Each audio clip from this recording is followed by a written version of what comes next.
Okay. Thank you. My name is Guus Sliepen. I'm a Debian developer, and I'm talking about multimedia assets that are licensed under the GNU General Public License. And why am I giving this talk today? As a Debian developer, I package some software, including a few games.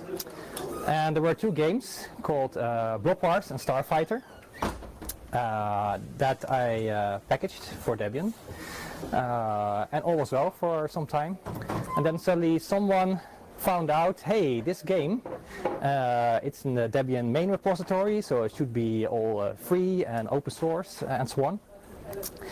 But there's some music and images that are being used in the game, and they are actually not free.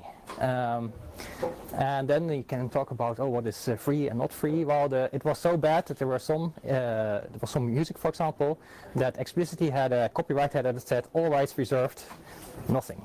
So you didn't have any license to spread around the music, for example. That's a big problem if you have this in a distribution, because you're spreading it around, so you're liable then. So I started working together with my wife to replace music and sound for these games from free sources. And nowadays you can get many Creative Commons licensed multimedia from like opengamearts.org. It's a nice website. But the game engines are usually written, they are licensed under the GPL. It's very common. So I thought, why not use the GPL for the multimedia as well? So in my outline of the talk, I will talk a little bit about the GPL itself, and then what do we have to think about when you GPL multimedia. I will give you an example of some GPL'ed music, and then we'll give some conclusions. But first, I will tell you why do we want to use the GPL as a license. It's very nice because it ensures first that everybody can spread around your work and they can use it freely. It's a very basic thing. Second of all, everybody is allowed to make changes and redistribute them, so they can fix bugs, they can add features, they can help out in other ways and spread out their results. But what's also very nice is that the GPL enforces people who do this to distribute their change sources under the same license. So it's not that these nice properties, the first two, are taken away. So there are other licenses, for example, a BSD license, maybe even Creative Commons BY license, that allow you to take a work, modify it, and then give the result of that, but not give the original sources back to the community. And the reason why we have these properties is, well, what I already said, is that the source code must be made available. Okay, now you think, okay, source code. What is source code? I know source code for programs, but let's just have a look at the GPL license, and I've taken two small pieces out of it. The first is the definition of what is source code. So if you have a work, then the source code is the preferred form of the work for making modifications to it. If I'm making an image and I do it in Inkscape, for example, I have some vector graphics program, then as the designer of the image, the vector graphics is the source code. Whereas the object code, or any non-source form of the work, is any result you create from this. For example, if you export your vector graphics as a bitmap image, then that is a non-source form of the work. And later it says that you also have corresponding source code for work, meaning everything that you need to generate, install, run, modify the things that you do. Because if, for example, you make an image, you have some vector graphics in this SVG, but if Inkscape itself would not be free software, then it's certainly very difficult for me to pass this to someone else and have them have the ability to change your vector graphics. So everything you need to go from source code to end result should be free as well, and preferably have the source code available for that. So, okay, now we have this definition of source code from GPL. How can we apply this to multimedia? So it's actually very easy. You just have to make the preferred form of modification available. You have to ensure that the final product can be made with free and open source products.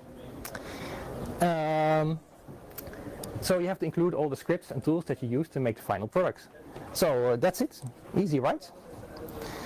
Well, then you start thinking and think, let's say I have an image I took with my camera from some scene outside. What is the source of that? Is that the scene outside? Well, no. We are only concerned with the digital world. So once you take the image, the image file that your camera produces is the source. The same thing with music, for example. If you make a recording of a live band and you get permission from them to redistribute your work under the GPL, for example, then the recording is the source and not the band themselves. We also don't require perfect fidelity. If you think, oh, I have the source code, it must be the originals, then you think, well, if I take an image with my camera, should it be the RAWs or the JPEGs? If you have music, should it be the original WAV files or maybe the FLAC compressed, lossless compressed sound? Or can I just distribute an ORG-Vorbis file? Well, we don't really care that much, as long as you can still modify it in a very easy way. We also don't require the whole history. Think if you take some GPL'ed work from someone else, like they made a movie, for example, and you just want one frame from this movie because you want to use this as the backdrop for your game, for example. Do you have to include the whole movie as the source code for your game? No. It's fine to take an excerpt of a larger work. You don't have to have the whole undo history, for example, of some file, because then it would quickly become unreasonable. So use common sense. In doubt, you can look at how we do it for source code of programs, because we have so much experience with that. And then some things that you should not do. Oh, wait. Where is that one?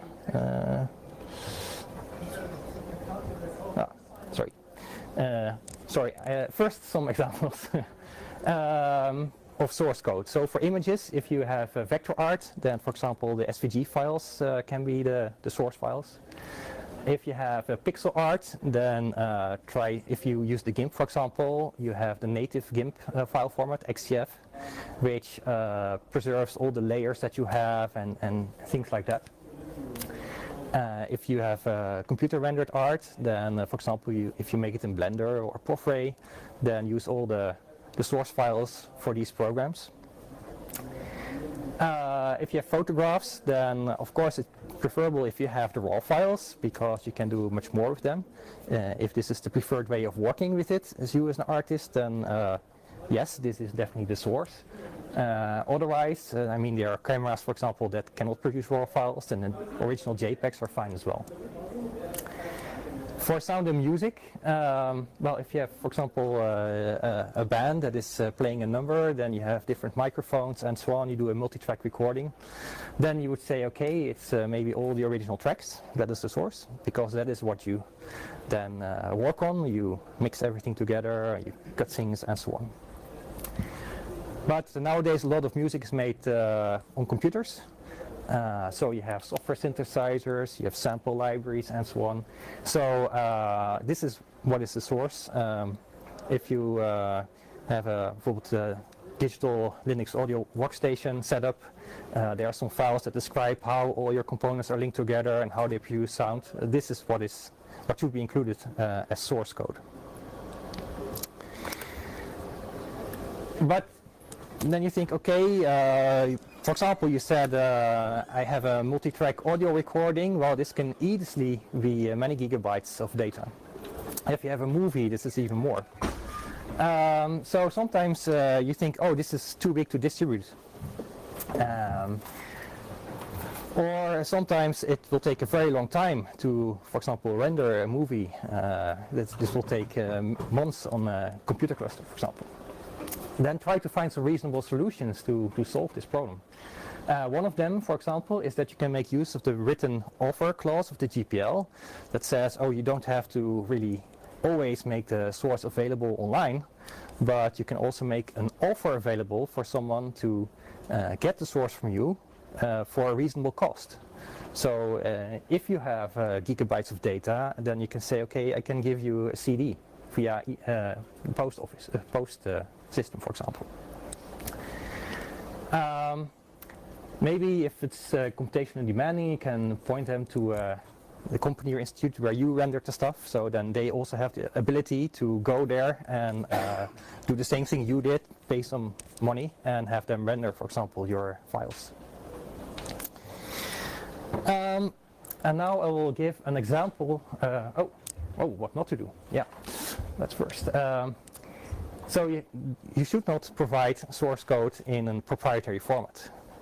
I've seen documentation, for example, for an open source project where the documentation was written in Word. Well, nowadays we have OpenOffice, which can maybe read it, but this is not really the preferred thing. Also, don't do anything that requires proprietary programs to process. So you have maybe open standards file formats, but then the tools to actually make use of them are not free. Avoid using commercial fonts, for example, or image and sound libraries for which you have to pay to get it.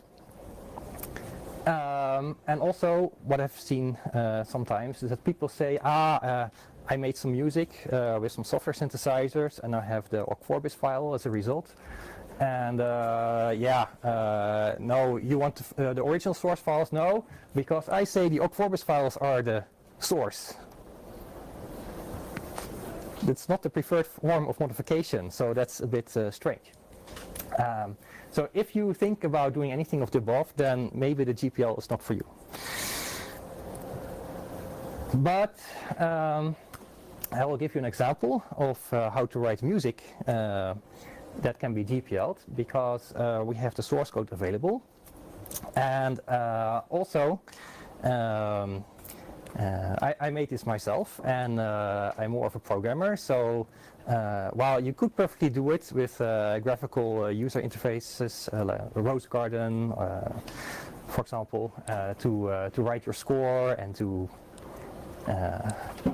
render it via software synthesizer, I decided, well, can you also write music completely with a text editor? So I will give 3 slides. And in these 3 slides, I will show you the complete source code of a piece of music, and I'll try to play it as well. I used some components because, I have some compilers. I'm going from ABC MIDI of a music notation format to a MIDI file. I use C-Sound as a software synthesizer to render the MIDI file. I use the Fluid Synth library and a general MIDI sound font for samples. I process the resulting WAV file to an Org-Vorbis file. I use a makefile script to automate everything. And I have 2 resulting object codes from this source code. It's the soundtrack itself, but I also get a PDF with the sheet music. So, what does it look like? Well, this is the score of a small song I made. I don't have that much time, but if you can look at it, you see you have like bar notation, more or less. You have letters from A through G for the note, and some numbers. They are durations of notes. So this is my music notation. And then this is my C-Sound software, what is it?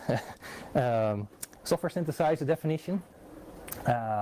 It's also very short because I cheated a little bit. Normally you can build complex instruments from scratch from this, but actually I'm using the Fluid sound font engine that just loads some samples and uses that to render the music. And then I have a make file that automates everything. And one of the products that the make file makes is the PDF files with the sheet music. That's, for example, this.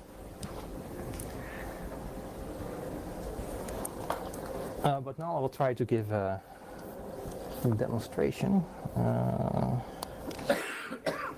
Yeah.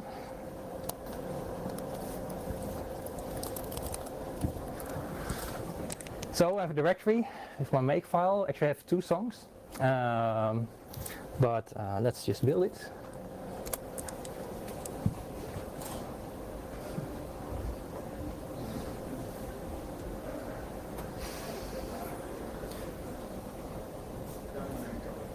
Done. So let's see if the sound works.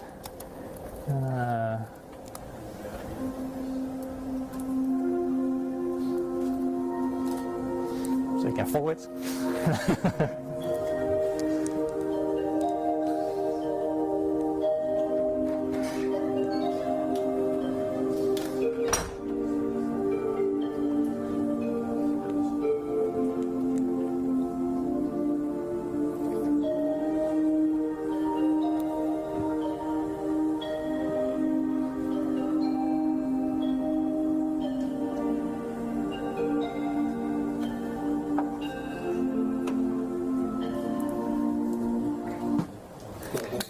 Thank you.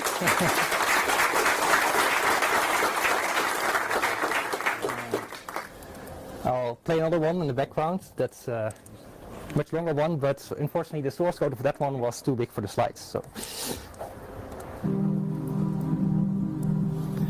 So this music was made for a game, space game where you fly around in a starfighter and have to shoot down the baddies. This was a nice example. Can you find more examples of this online? Well, I'm afraid I couldn't find that much, which is actually licensed under the GPL. But there is a lot of multimedia around with source code.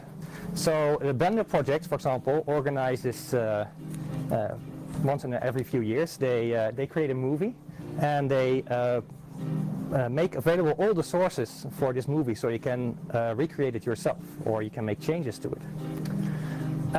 Ray is a ray tracer. They have a gallery where people can submit their source code, and you can see the rendered image. There's a website called shadedtoys.com, I think, where people program OpenGL shaders and have that produce nice images, and everything runs in the browser. Just have a look at it. Tracker modules. So for music, that is very interesting because tracker modules are their own source code. It's basically a combination of the music score and some samples and some fixed set of rules to play it. And I guess there are many more examples. And hopefully this will inspire you to produce some GPL'ed multimedia of your own. And then I look forward to seeing it.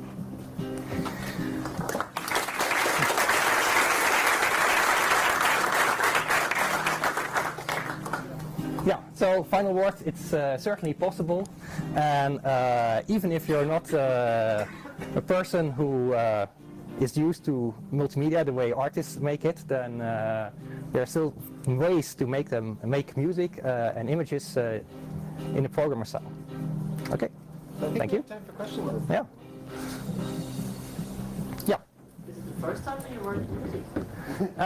No. So I've been playing keyboards and piano since I was 5 years old or so. I wrote programs to produce music on in BASIC when I was very young, even. So the question was, is this the first time I wrote music? So no. But this is actually The first time I wrote it as source code this way. So,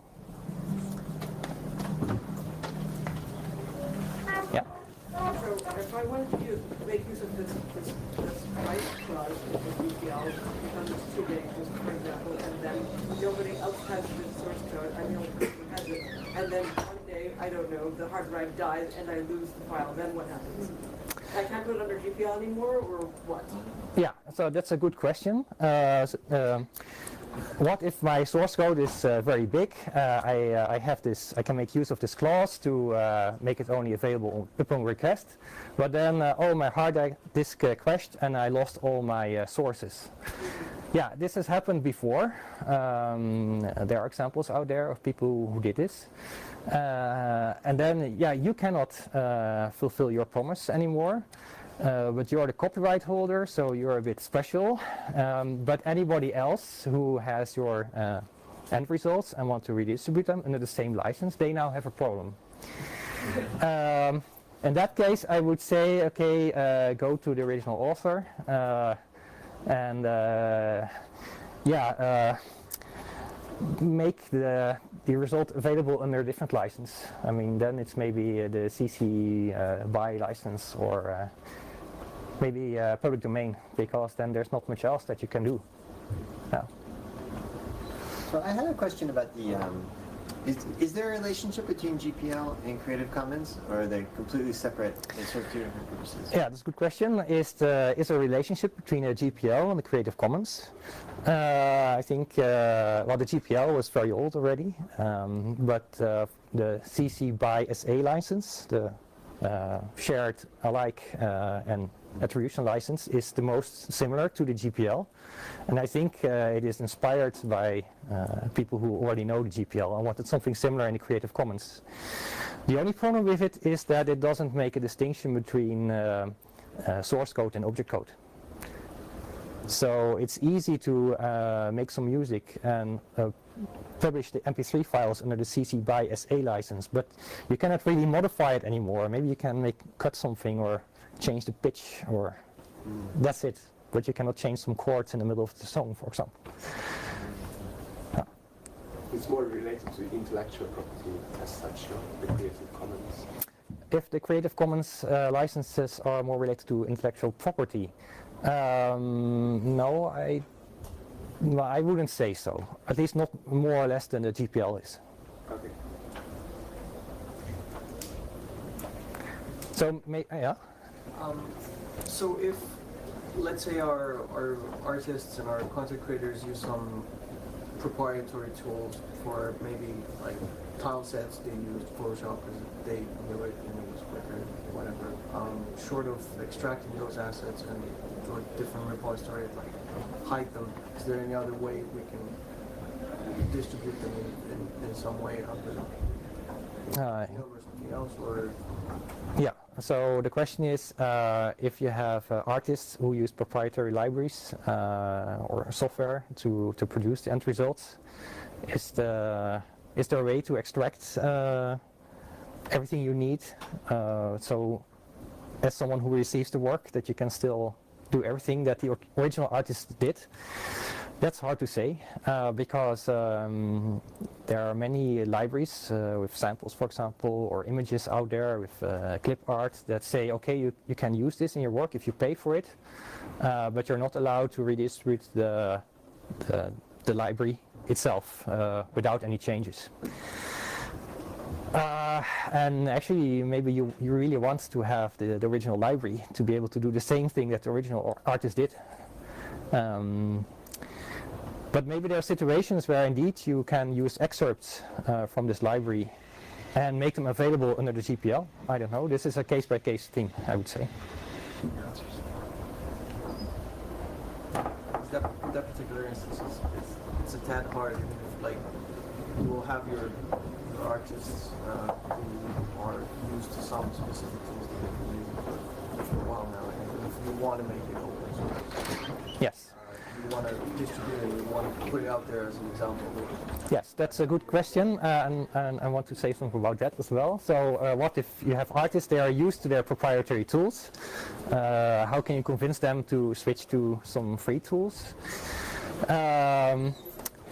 Well, some of them might want to do it, but one thing is that it's not always the case that if they use proprietary tools that you cannot distribute it as under the GPL, because maybe there are free tools that can do exactly the same thing.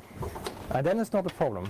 I mean, if somebody does something in Photoshop, then someone else can most likely edit everything in a very nice, convenient way in the GIMP, for example.